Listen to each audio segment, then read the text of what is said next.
Silva, e Olga do Carmo Silva, e mãe da Tainá da Silva Moura Carvalho, a mulher mais bela professora de francês que existe. Minha. Era meu bebê de 35 anos. Nesse momento está dando aula, no sinal. E sou professora de literatura, hoje aposentada. Sou uma mulher sexy, sexagenária, né? Tenho 68 anos de idade. Mês que vem farei 69. Oba! Já disse alguma coisa, não sei porquê. Mas aí isso é outra história. É para depois de 21. Isso é outra história. Sou professora de literatura, sou uma ativista do movimento negro, sou uma mulher preta, uma feminista preta, uma preta feminista. Não importa a ordem dos fatores, eu vou continuar sendo preta em qualquer situação. E, nesse sentido, é falar de uma literatura que eu faço desde sempre. Eu começo a fazer literatura na minha graduação, quer dizer, desde adolescente que eu faço literatura, e a literatura se tornou tanto uma coisa que me fazia prazer, quanto que se tornou meu ofício, que eu sou professora de literatura. Então, nessa questão, eu estou aí dentro do movimento de literatura negra brasileira. Venho nesse movimento há muitos anos, acompanhando cadernos negros que existem há 40 anos, acompanhando grupos como Negrícia, que aconteceu aqui. Foi bom vocês trazerem essa questão, porque falar de literatura é falar de movimentos que aconteceram, muitos que foram reconhecidos na Zona Sul, mas esses movimentos de literatura sempre existiram em vários bairros.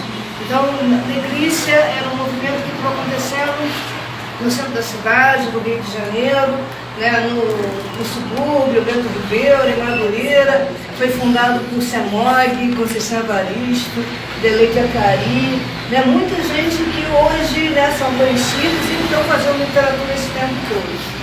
E aí eu achei importante trazer esse dado porque eu estive semana passada numa palestra com a Rosane Paulino e ela trouxe uma coisa que eu acho muito interessante. As pessoas acham que você precisa ser famoso hoje, você tem que ter não sei quantos mil seguidores para você ser alguma coisa.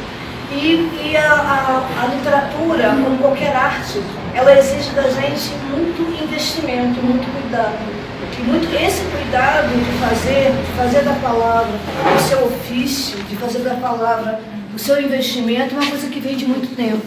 Então, algumas pessoas acham que escrever um livro é muito fácil, não é como uma coisa como mas às vezes você publica um livro e não significa que esse livro seja um livro de literatura, efetivamente.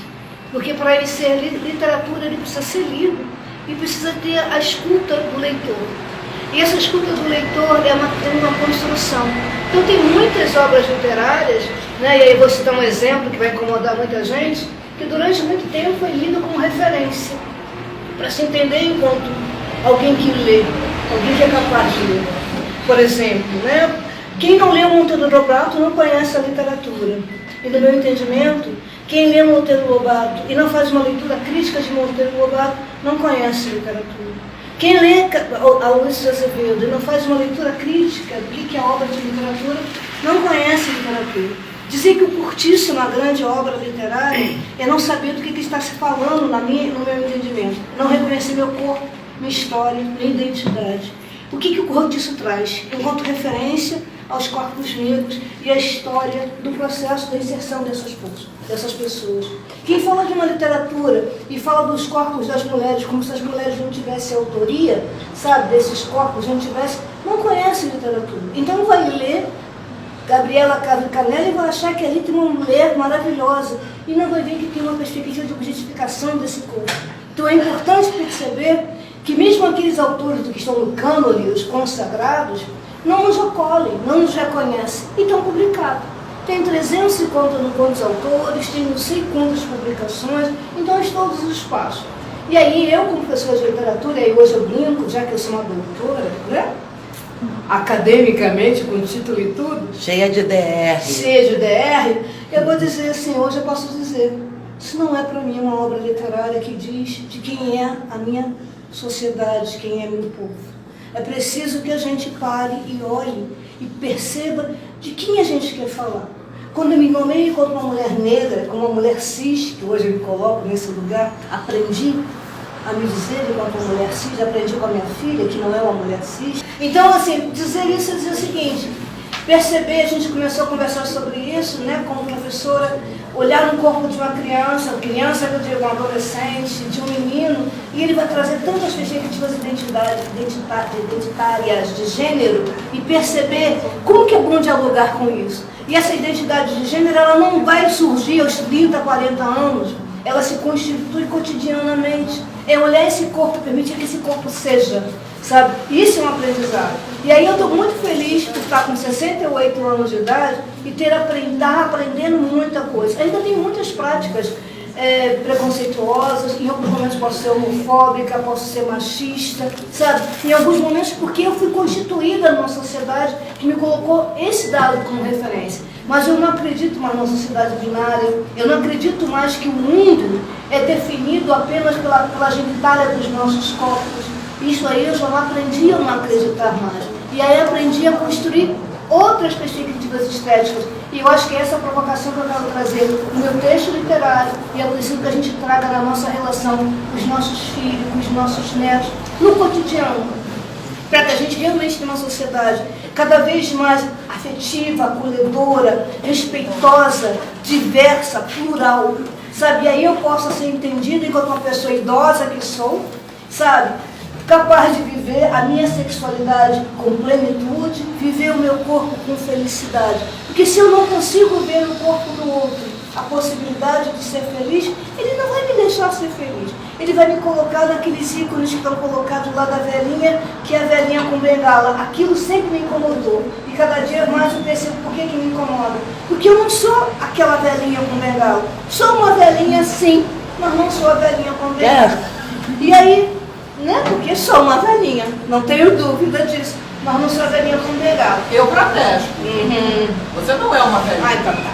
Você pode ter uma idade, mas não é uma Também acho que não seja uma E velhinha. aí, para não me alongar mais, assim, eu tenho participado de várias antologias, participei com Carla, que organiza trabalhos maravilhosos já, de uma antologia, participei com a Jurema, sabe, participado com várias antologias, tanto com textos em prosa, quanto com textos em poesia. E desde 2019 fiz a publicação do meu primeiro livro independente e autoral, individual, que é Eu, Mulher Negra, Escrevo. E aí vem as questões que eu estou falando sobre literatura. Eu, Mulher Negra, Escrevo fala de uma mulher, né, que já 2019, não tem tanto tempo assim, bem recente, e eu sempre disse que eu queria tratar o meu corpo como ele é, um corpo belo, bonito, sabe? E esse corpo sempre se colocou dessa forma. Ele nunca foi colocado como um corpo subalterno, nunca foi colocado, e dessa perspectiva que eu quero trazer. Então é por isso que eu queria trazer esse dado. Eu trago falando da beleza de ser uma mulher preta, sabe? Com o seu cabelo. Aqui está com o cabelo com o seu blecão solto, né? Que aqui está a parte do... Ai, mulher bonita! Assim, é assim, sou eu.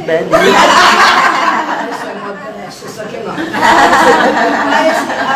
Essa aqui sou eu. E falar disso. E eu gosto de trazer essa referência e dizer, eu não sou descendente de escravos.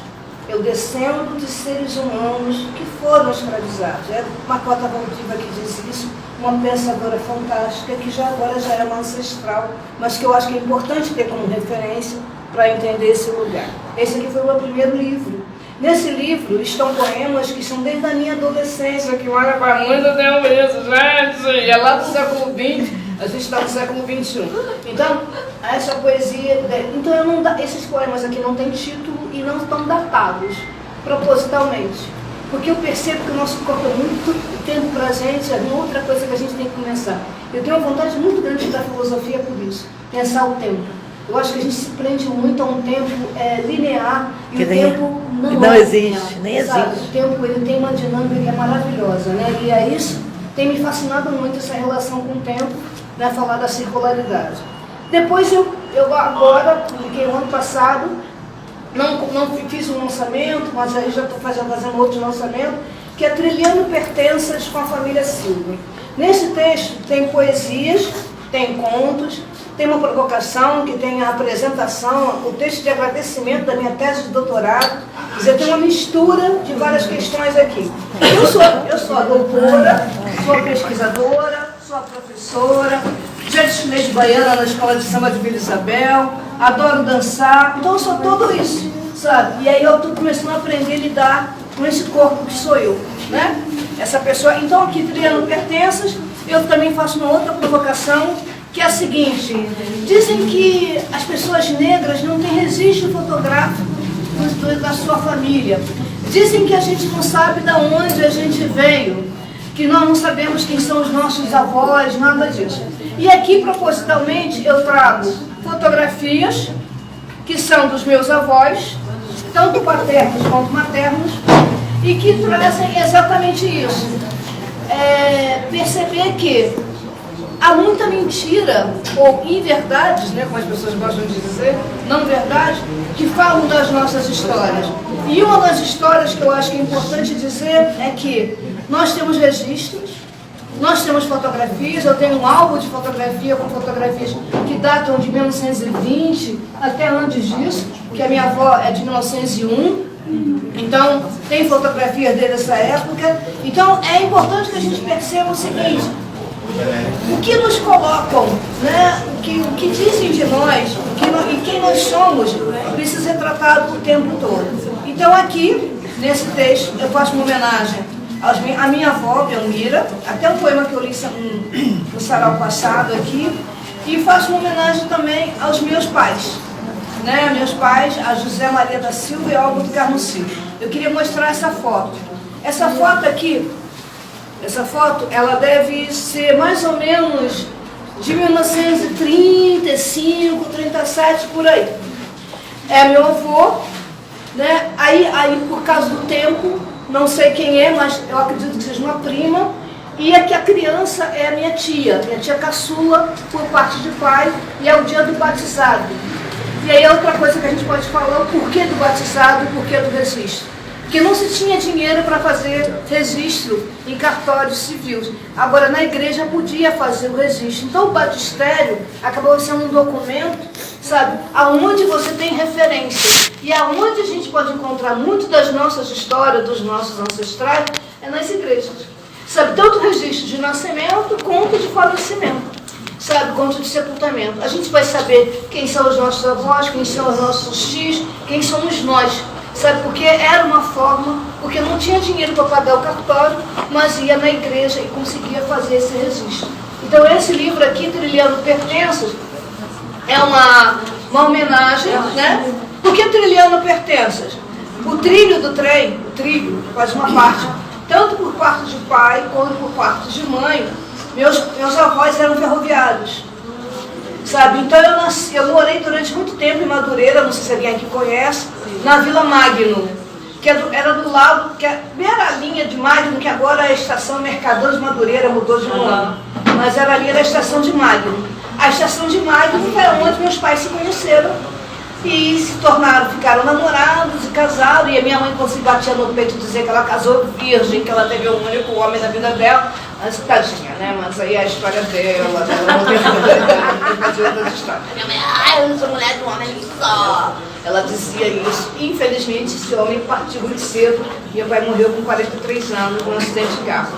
Então, para finalizar, e aí agora eu estou produzindo, esse aqui que é o meu novo livro, que está em processo, né, de construção, que é Plenitudes. Envelhecer viva. E aqui nesse texto eu reúno alguns poemas eróticos que eu estou fazendo agora. O erotismo, como você disse muito bem, adorei a fala que você fez ali no início. Erotismo falando de vida, porque eros é de vida, sabe? Então falando de erotismo numa perspectiva de vida. E numa perspectiva muito da minha ancestralidade africana, que eu tenho buscado cada vez mais conhecer. E para finalizar, posso ler um poema? Claro. Bom, e aí eu vou ler um poema que está aqui, que é um poema que, esse poema me disseram que era um poema erótico. E eu falei assim, eu não escrevo poesia erótica, imagina, eu sou uma senhora idosa, não escrevo poesia erótica. Não, aí, mas eu não acho que ele seja uma pessoa que ouviu e disse, é um poema erótico. Eu disse, é um poema erótico. Então assim, eu vou ler poema erótico para vocês, que eu não acho que é erótico, mas a pessoa disse que é. Nega só, te vejo mulher fêmea, grunhindo, gemendo só. Te vejo assim, mulher, açougue, cebola, alho, exalando o cheiro de amor. Te vejo, cabelo, seios, vagina, só prazer, desejo, gozo. Nega só. E aí, gozei?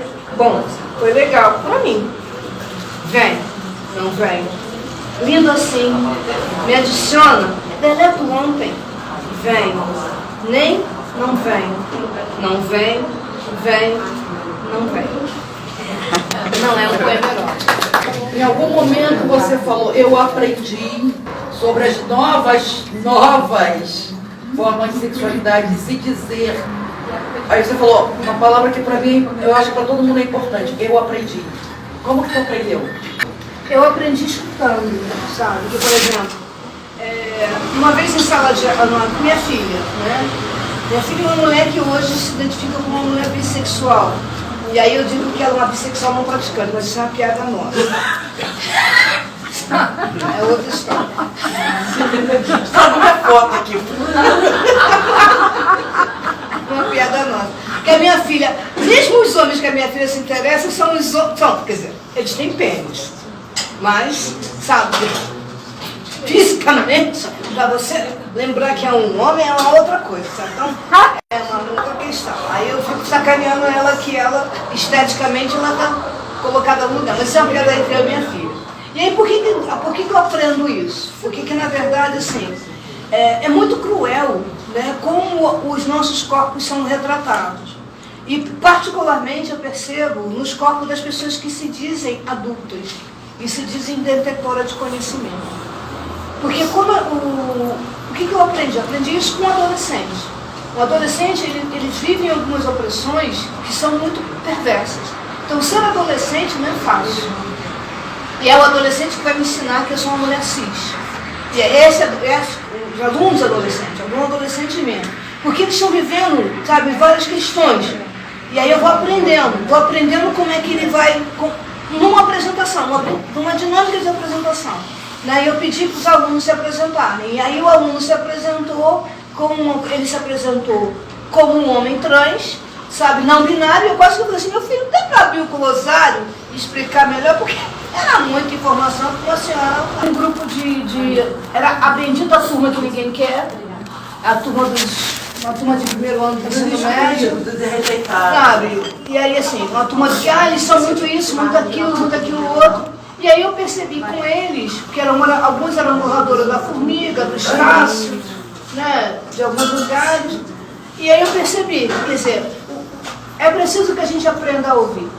E no final a gente fez um trabalho maravilhoso, porque esse menino trans, né, que ele acaba hoje, nem sei quanto tempo a gente não se vê, mas deve estar por volta dos 30, deve estar com uns 25, 27 anos por aí mais ou menos. E é muito feliz saber que ele está vivo, que ele continua vivendo, né, se constituindo como um sujeito, né, dentro da identidade do corpo dissidente, né? Sabe? E aí isso é muito, muito feliz. Para mim é muito feliz, porque para quem já trabalhou com educação sabe como é que é cruel a gente chegar numa sala e saber que um não voltou, não mais. Né? E aí quanto é importante saber que alguém chegou aos 30 anos, chegou... Outro dia vi um, né, que foi meu aluno, fez 35 anos, assim, sabe? Um menino gay, de chegar aos 35 anos, sabe, com um trabalho maravilhoso, está fazendo é maravilhoso. E, por exemplo, a minha geração é uma geração que ficou num silêncio cruel, porque eu perdi muitos amigos para AIDS, eu perdi muitos amigos para doenças mentais, né, para droga, porque aí, por exemplo, para prostituição, porque ainda mais os meninos. Os homens, os meus amigos gays, alguns acabaram ou se prostituindo e morreram muito cedo, sabe? Porque a prostituição, ela não te traz algumas possibilidades de vida. Então hoje, né, então, assim, esse aprendizado eu fico feliz, chegou aos 68 anos e está em outro espaço. E você aprendeu tudo isso ouvindo? Ouvindo.